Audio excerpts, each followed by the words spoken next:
folks, and welcome to Game and Refresh. Today we're going to be taking a look at a worker placement game called Fallout Shelter. This game was released by Fantasy Flight in 2020 and is based on a free-to-play game that is available on most devices like Android, Steam, iPad, that sort of thing. Let's go to the table and take a look at how it plays. Okay, so in Fallout Shelter you're going to have three basic resources. You've got your energy here, food and water.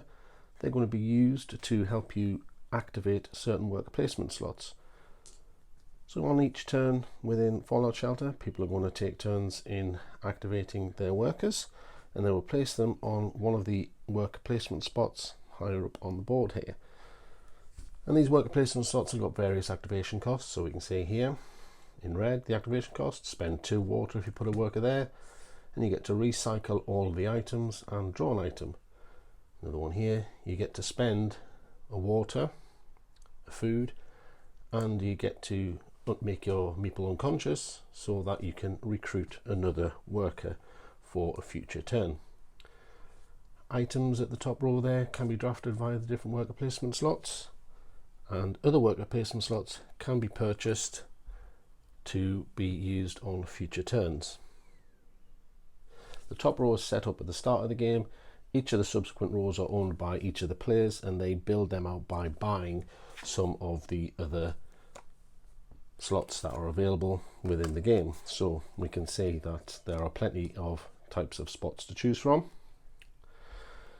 In an example here, we've got the water for purification, which costs you 2 water and 3 energy to actually buy. But if you send a worker there, you can either get 1 water or 2 water. We've got the living quarters, which costs 2 water and 2 energy to buy. If you spend some food and send 2 workers there, you can get a worker, or you can go there and get a worker for the second slot without spending food. So we've got various items in the game that you can buy. So we've got like the husky here, where you exhaust it and you get to exchange water and food at the same rate. We've got another one here, the lab coat. Exhaust it on your turn to train an available dweller in the intelligence trait.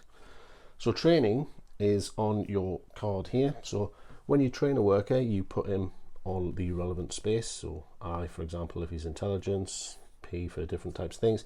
And what that means is you get to double the reward if you go on a space with that letter.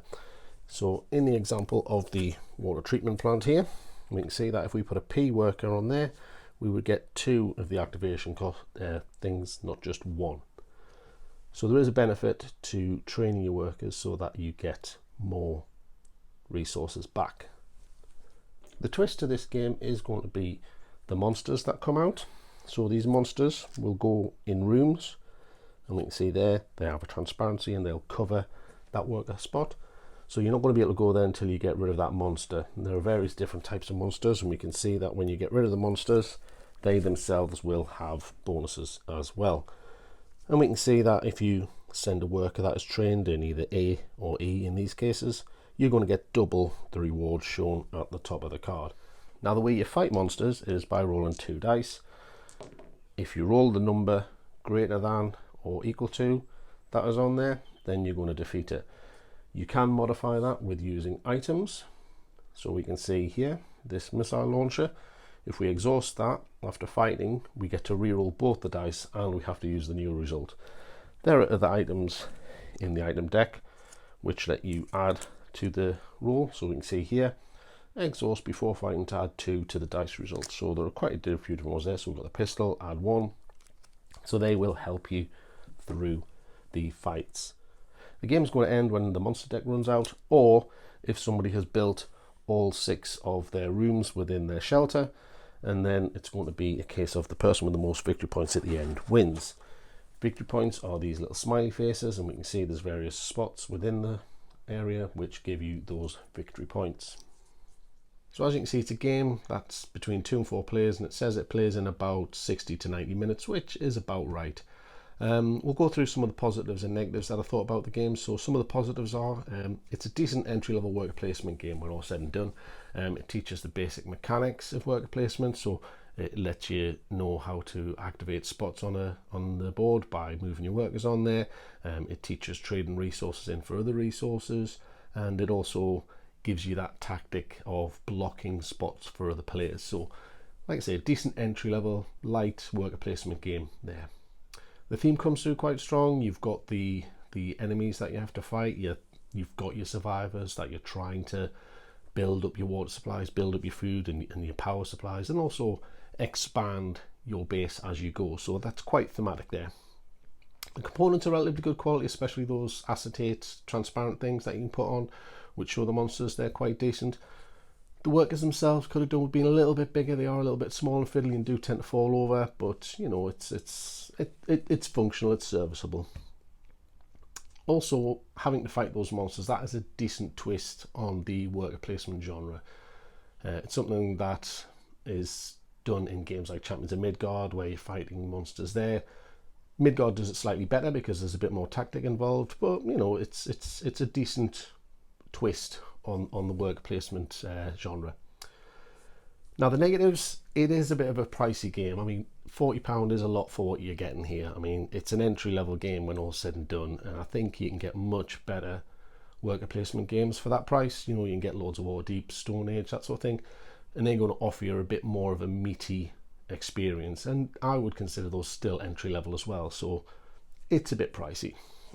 Other negative, it comes in a tin. That's never good. Tins, they're hard to put on shelves. You know, you can't stack games on them because you'll crush them. I mean, it's thematic, you know, it's supposed to be like a little food lunchbox thing. I think one of the video games did that back in the day, but I'd rather it just came in a box rather than a tin, because that's not going on anybody's shelf, is it? Also, I'm not sure the game will hold up to repeated players very well. There's not a huge amount in there when all's said and done. You could probably say that with all worker placement games, but I think once you've played it a few times, you're going to get the tactic, and it's going to pretty much wear out its welcome, and you're going to be looking for something bigger and more substantial to play.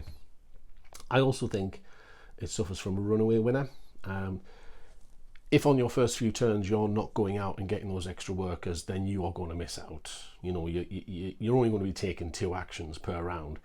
So if somebody starts getting those extra workers and blocking that extra worker space, then they're going to be taking more and more turns per round, and they're going to get things a lot quicker than you are.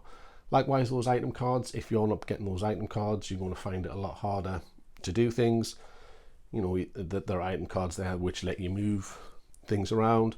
There are item cards that let you unexhaust things, so once you've used them, you can use them a second time. Item cards that help you defeat the monsters, you know, so those item cards and getting those meeples, if you're not going to do that, you're going to struggle to catch up to somebody who is. And the final negative, I think, it's kind of a negative and a positive, because training the workers is quite unique in that you're given the ability to do something more effective on another turn. But that's a double-edged sword, because more often than not, you're taking a weaker turn now to beef that worker up for a future turn. So I think I would rather just do a good turn now and a good turn next round than just a weak turn now and a strong turn next round. So I think for me, it's a neat idea, but I actually don't think it works in this scenario. So for that in mind, then, I think the overall score I'm going to give Fallout Shelter is going to be 6 out of 10. Like I say, decent entry level to the game, decent worker placement game, but for the negatives, you know, it's repeated plays and the fact that it has that runaway winner, that kind of marks it down for me. So there you go. I've been Craig, this has been Game and Refresh. Bye for now.